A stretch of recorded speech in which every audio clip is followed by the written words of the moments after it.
मतलब body part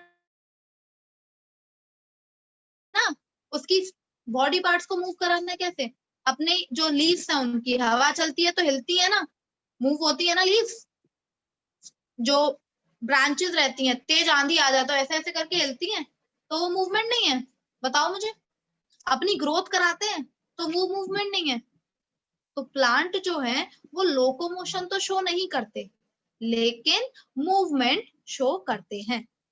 ठीक है, बहुत तरीके से करते हैं, हिलते हैं कि नहीं हिलते हैं जब हवा चलती है तो प्लांट के बारे में इस चीज को ध्यान रखना, they can't show locomotion but they can represent the movement by their body parts. ठीक है, अब इसमें आपको दिया है roots have a tendency to grow downward. देखो जो मैं बता रही हूँ ना वही चीज आ रही है। कल हमने क्या बोला था कि रूट कहाँ की तरफ ग्रो करती है, नीचे की तरफ, तो वो भी तो मूवमेंट शो कर रही है, अपना अपना मूवमेंट शो कर रही है। और स्टेम कहाँ की तरफ ग्रोथ करती है, शूट मतलब ऊपर की तरफ, तो वो भी मूवमेंट शो कर रही है।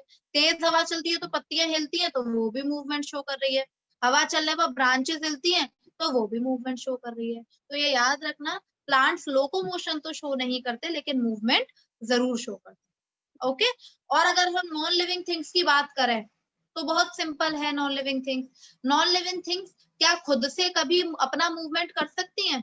बताओ, लिविंग थिंग्स तो खुद से मूवमेंट करते हैं, उन्हें किसी की जरूरत नहीं है, खुद चल फिर कर सकते हैं, आराम से मूवमेंट कर सकते हैं, लोकोमोशन कर सकते हैं। ठीक है, लेकिन क्या नॉन लिविंग थिंग्स खुद से अपने आप से मूवमेंट कर सकती है कि एक चेयर यहाँ रखी हुई है और वो अपने आप चल के दूसरे वाले रूम में पहुंच गई? बताओ, नहीं कर सकती ना।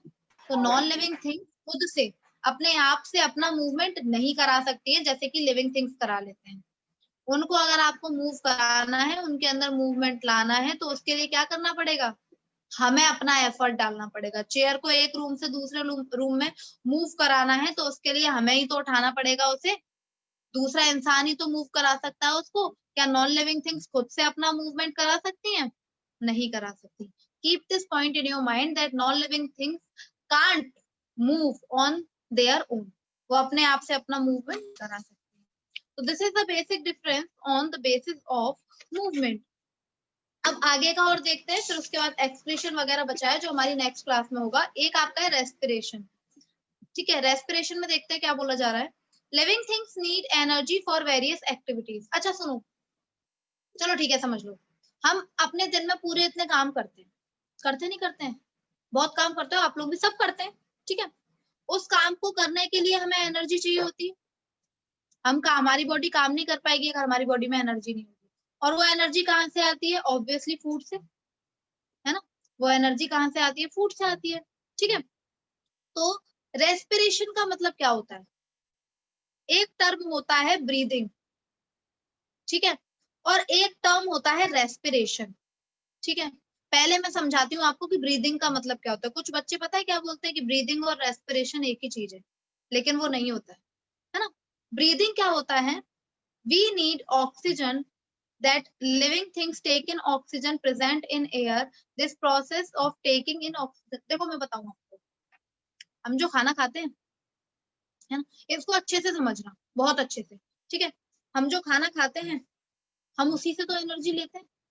ठीक है, उसी से एनर्जी लेते हैं।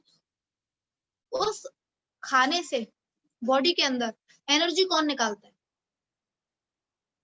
अगर मैंने आपको खाना दिया, मतलब मैंने खाना खाया, ठीक है, तो वो खाना अपने आप एनर्जी में कन्वर्ट नहीं होता है, हमारी बॉडी को उससे एनर्जी लेनी पड़ती है। आ रही है बात समझ में?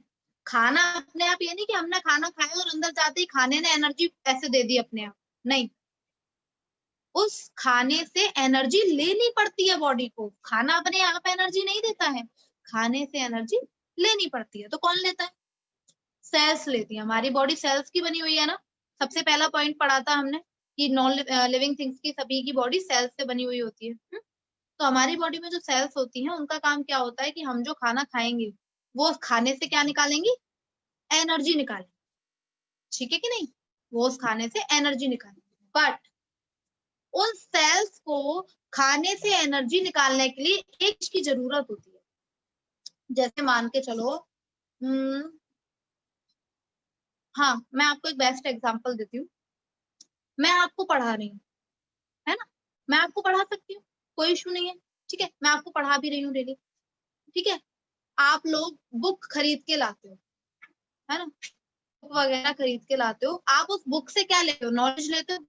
तो वो बुक क्या हो गई, फूड हो गई, और उससे नॉलेज लेना क्या हो गई, एनर्जी हो गई। हो गई नहीं हो गई, बताओ। आप लोग बुक लेके आए, अब उस बुक से आपको लेनी नॉलेज, ठीक है।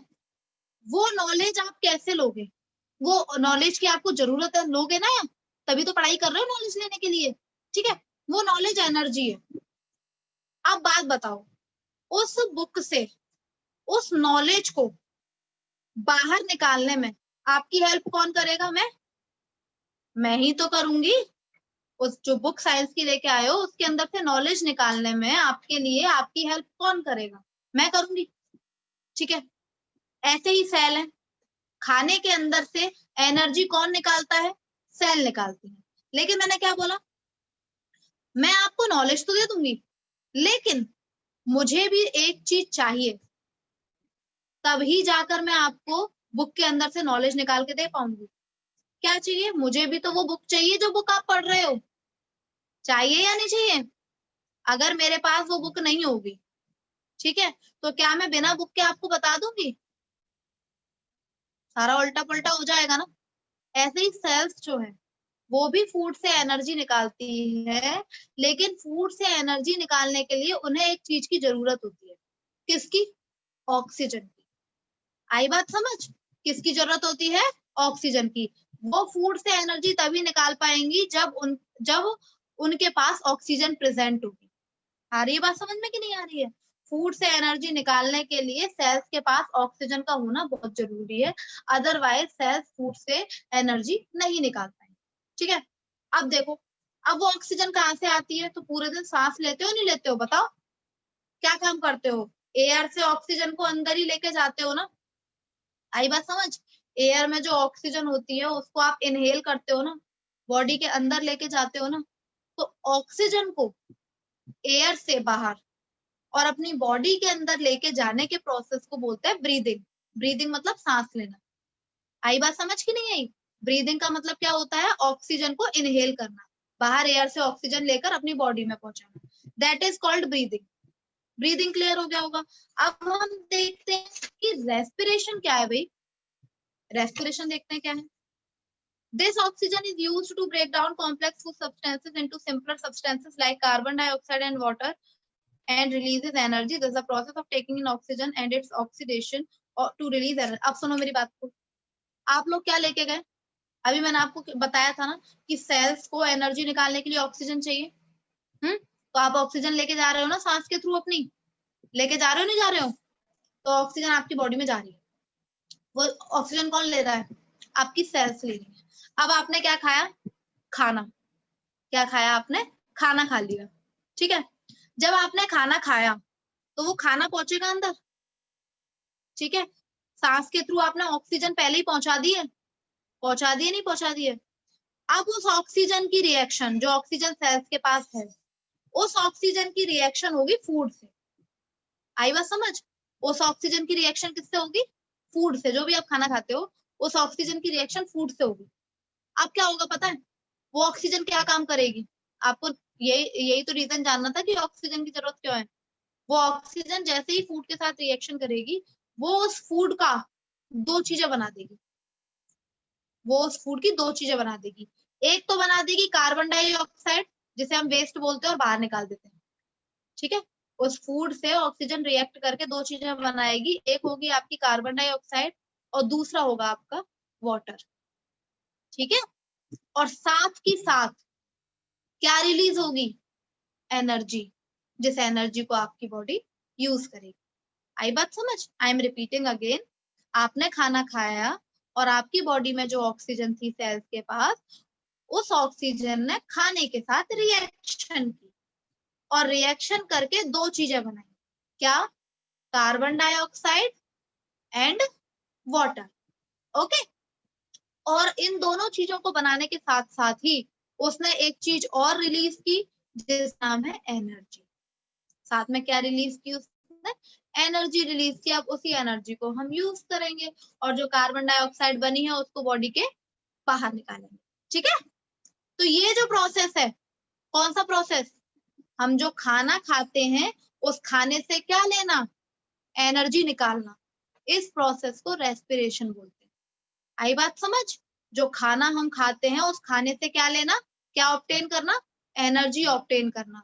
ये जो पूरा प्रोसेस मैंने अभी बताया ना आपको, ऑक्सीजन की रिएक्शन का, उसके साथ क्या बना, क्या रिलीज हुई, इस पूरे के पूरे प्रोसेस को हम रेस्पिरेशन बोलते हैं। I think it's clear to you कि मैं क्या चीज बोल रही हूँ, ठीक है।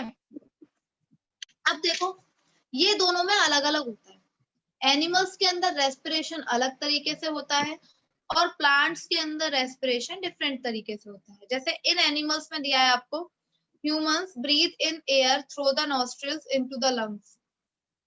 हम जो ऑक्सीजन लेके जाते हैं अंदर अंदर, वो कहाँ से लेकर जाते हैं, अपनी नॉस्ट्रिल्स से। ये जो हमारी नॉस्ट्रिल्स है ना दोनों, इन नॉस्ट्रिल्स से ही हम क्या करते हैं, ऑक्सीजन को अंदर लेके जाते हैं। फिर कहाँ पहुंचाते हैं नॉस्ट्रिल्स से ऑक्सीजन को ले जाकर, थर्ड क्लास में पढ़ा होगा, लंग्स के पास पढ़ा है ना। हम जो ऑक्सीजन लेकर जाते हैं नोस्ट्रिल से, वो ऑक्सीजन किसके पास पहुंचती है, एंड में लंग्स के पास। अब क्या होता है भाई, आगे देखते हैं।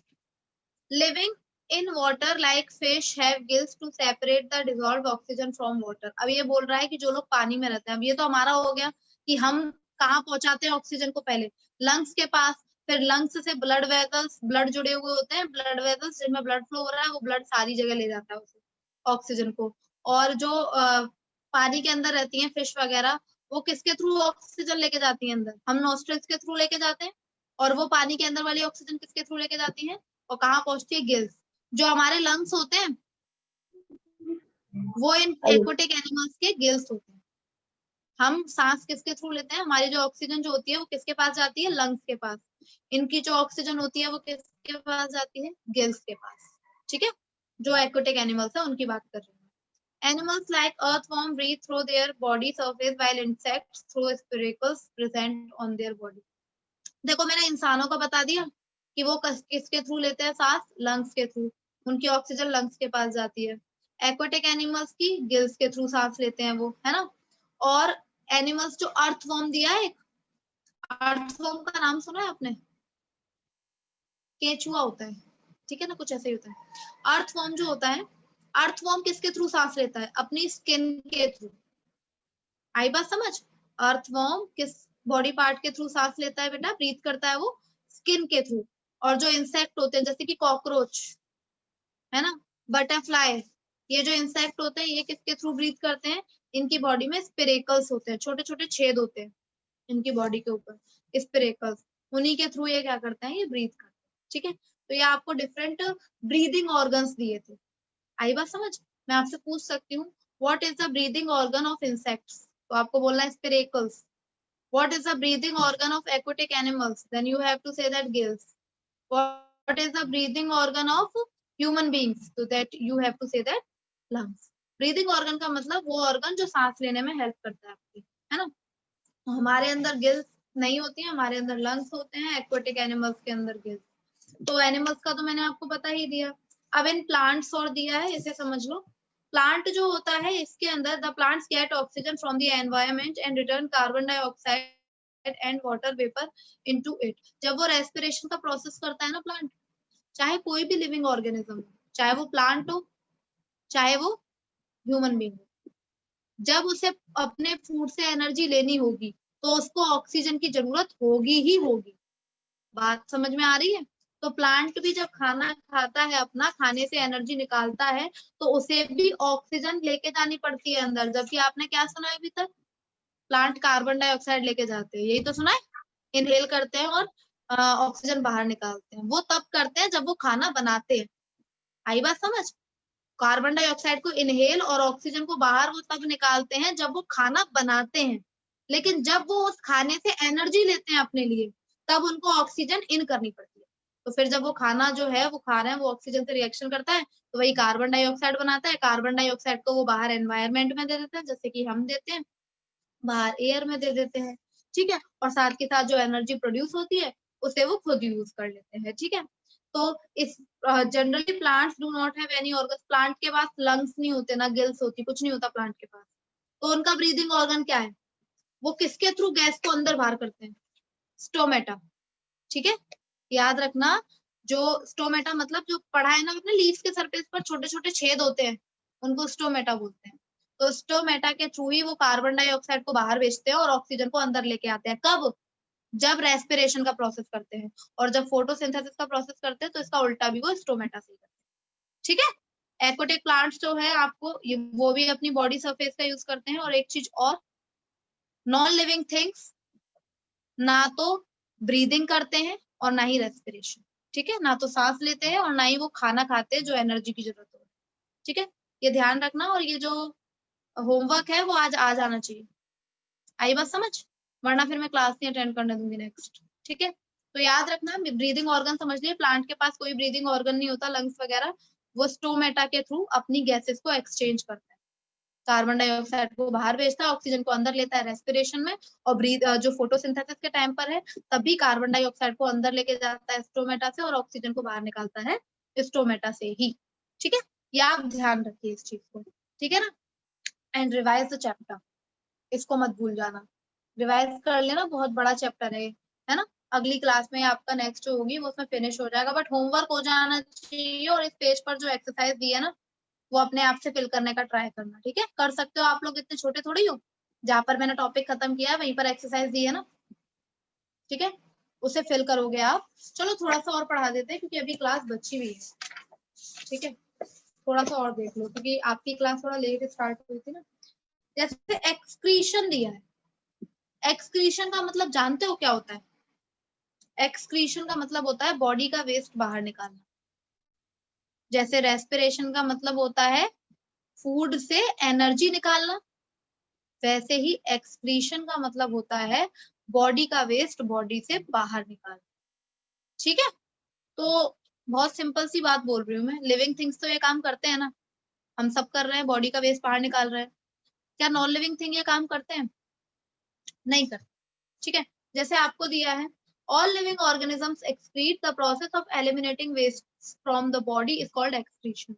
जितने भी लिविंग ऑर्गेनिज्म होते हैं वो एक्सक्रीशन का प्रोसेस करते हैं। तो एक्सक्रीशन में बता चुकी हूँ क्या होता है, अपनी बॉडी के वेस्ट को बाहर निकालना, दिस इज कॉल्ड एक्सक्रीशन। ठीक है, आगे देखो आप, वेट है ना।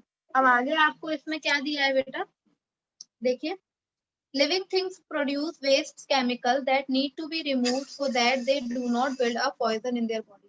हम जो जितने भी लिविंग ऑर्गेनिज्म हैं हमें अपना बॉडी का वेस्ट बाहर निकालना ही पड़ेगा। अगर हमारी बॉडी का वेस्ट बाहर नहीं निकला तो वो वेस्ट एक जहर बन जाएगा, एक पॉइजन बन जाएगा, जो कि हम ही को मार देगा एक दिन। ठीक है, तो हमें अपनी बॉडी का वेस्ट जो है वो बाहर निकालना ही चाहिए, 100% उसे बाहर निकालना चाहिए, वरना वो वेस्ट पॉइजन बन जाएगा और हमें ही परेशान करेगा। ठीक है, आपको दिया है आगे, this waste is produce from all the process going inside the body, है ना। वेस्ट बनता कैसे है, तो हमारी बॉडी के अंदर बहुत सारे प्रोसेस होते हैं। ठीक है, जिनमें वेस्ट निकलता है। एक तो अभी मैंने रेस्पिरेशन बताया ना आपको, बताया नहीं बताया? उनमें वेस्ट क्या निकला था, कार्बन डाइऑक्साइड निकली थी नहीं निकली थी, उसे बॉडी के बाहर निकालते हो ना, तो वो भी तो एक्सक्रीशन ही हुआ। Carbon dioxide is just like a waste for our body, जिसे हमें बाहर निकालना ही निकालना है और हम उसे निकालते भी हैं। ठीक है, आगे आपको दिया है, in humans the blood stream picks up waste products from all over the body and passes them to the kidneys which filter the blood and send out the waste material in the form of urine। अब मैं आपको अपनी living organism का बता रही हूँ कि हमारी बॉडी के अंदर वेस्ट कैसे निकलता है। पहली बात, बॉडी के अंदर जितना भी वेस्ट होता है, जितना भी वेस्ट बनता है ना, उस पूरे के पूरे वेस्ट को कौन कलेक्ट करके लाता है? जैसे आपके घर में गार्बेज निकलता है, कचरा निकलता है, ठीक है, तो उसको कलेक्ट कौन करके लेके जाता है? सफाई वाले आते हैं, वही तो लेके जाते हैं, है ना। ऐसी हमारी बॉडी के अंदर जो वेस्ट बनता है, उस पूरे वेस्ट को कौन कलेक्ट करता है बॉडी के अलग अलग पार्ट से? ब्लड। आई बात समझ? बॉडी के डिफरेंट पार्ट से उस वेस्ट को कौन कलेक्ट करता है बेटा? ब्लड कलेक्ट करता है। और ब्लड उस पूरे वेस्ट को इकट्ठा करके लाता है, कलेक्ट करके लाता है, और किसको दे देता है? किडनी को। किसको दे देता है वो? किडनी को देता है। अब ब्लड के अंदर गंदगी थी, वो गंदगी वाला ब्लड किसके पास गया? किडनी के पास गया, नहीं गया? दिमाग लगाओ, ब्लड जिसके पास गंदगी थी वो अपनी गंदगी वेस्ट लेकर आया और उसने किडनी के पास आ गया। वो किडनी क्या करेगी? किडनी ब्लड के अंदर की जितनी भी गंदगी है उसको तो अपने पास रख लेगी, जितना भी वेस्ट है